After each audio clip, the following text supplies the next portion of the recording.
Hello and welcome to day 311, Becoming Peace, Meditation and Inspiration. The name of today's session is Instead of Saying.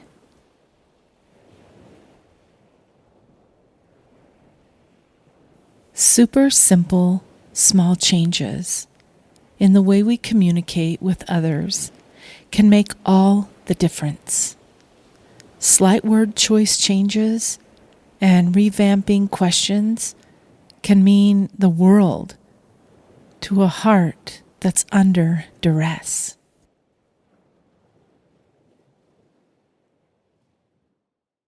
Today, we are going to spend some time in this space of becoming aware of our words, questions, and our phrases when we talk to people.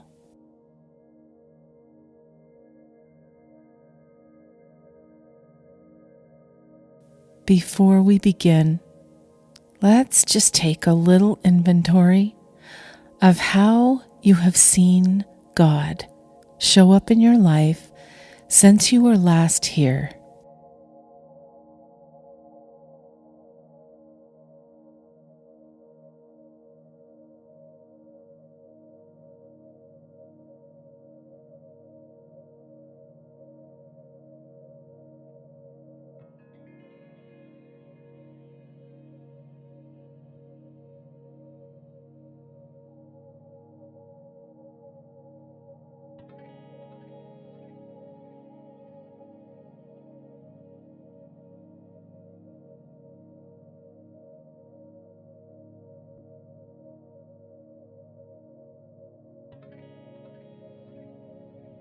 Get your body and soul prepared for this meditation as we find a comfortable place to sit and be still.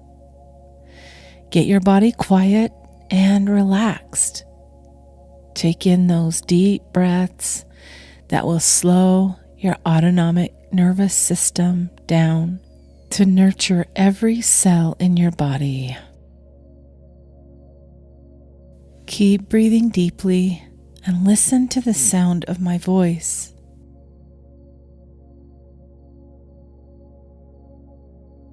We often have the best intentions when we ask questions and want to know how someone we care about is doing. Do you ever stop to consider how your questions and caring are being received?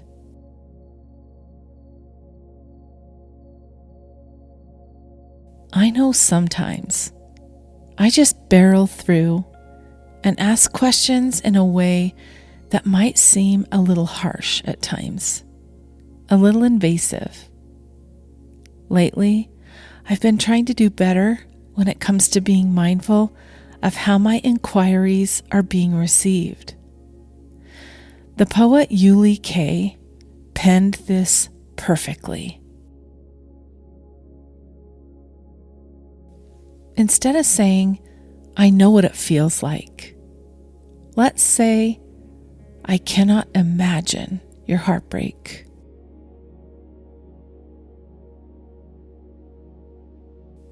Instead of saying, you're strong, you'll get through this, let's say, you'll hurt, and I will be here.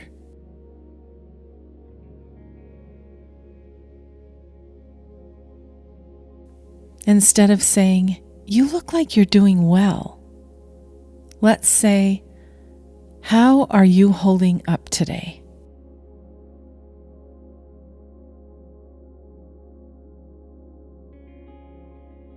Instead of saying, healing takes time, let's say, healing has no timeline.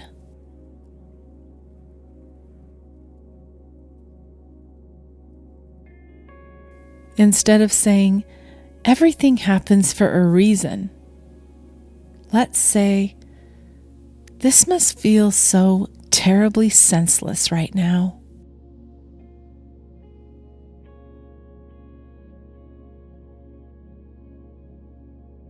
And when there are no words to say at all, You don't need to try and find some.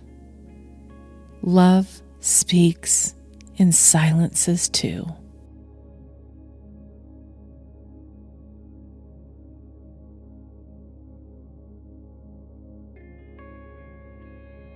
The examples Yuli K suggests seem to carry a certain theme, and that is when genuinely asking questions, including feeling words, helps the receiver feel like you are trying to connect to their human side.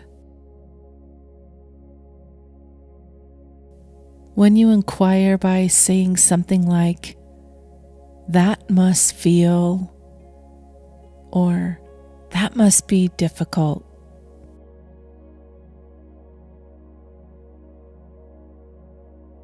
there are many ways we can infuse and express being aware of how someone might be feeling on the inside, not just asking and inquiring in more generic ways.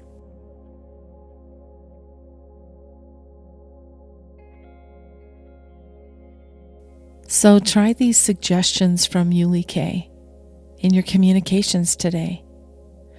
Really listen to what people are saying and the tones they're using and the expressive words they're speaking.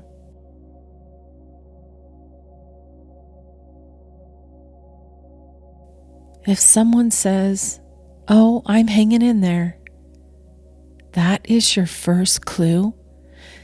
They might not be doing all that well. Masking what they're truly experiencing, and more than likely hanging by their fingernails. So be aware. Maybe a good comeback would be, "Oh, really? What seems to be the most difficult thing you're going through right now?"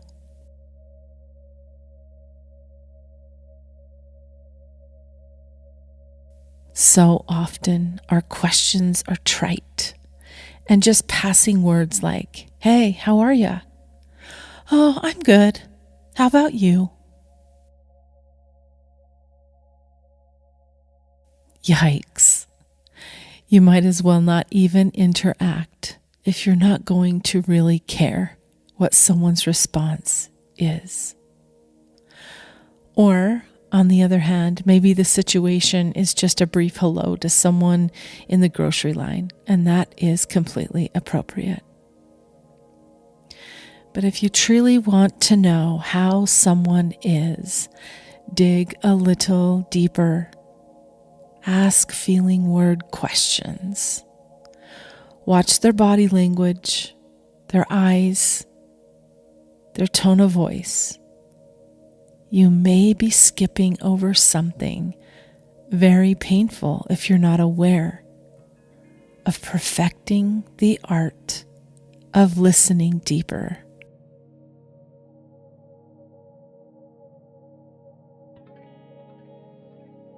What can you do to take a more effective approach when interacting with people you care about?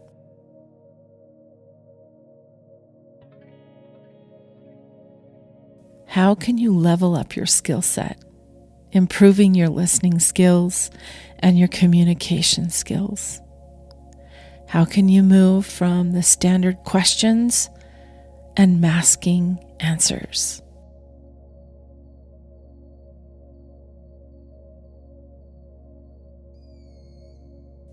I'm going to mind the time to give you time to consider all of this. Come back when you hear a soft bell.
Let's come back now.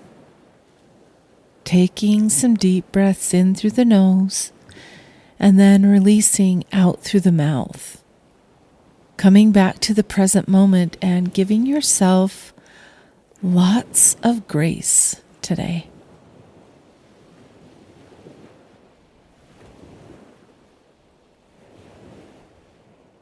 Peace comes when I connect with people's heart and truly learn to hold space for their feelings.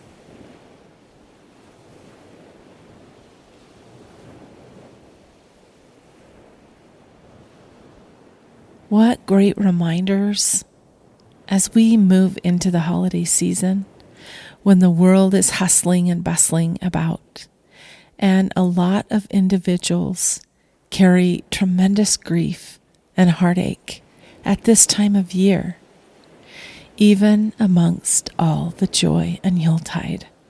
For many people, their life is not what they'd hoped it would be.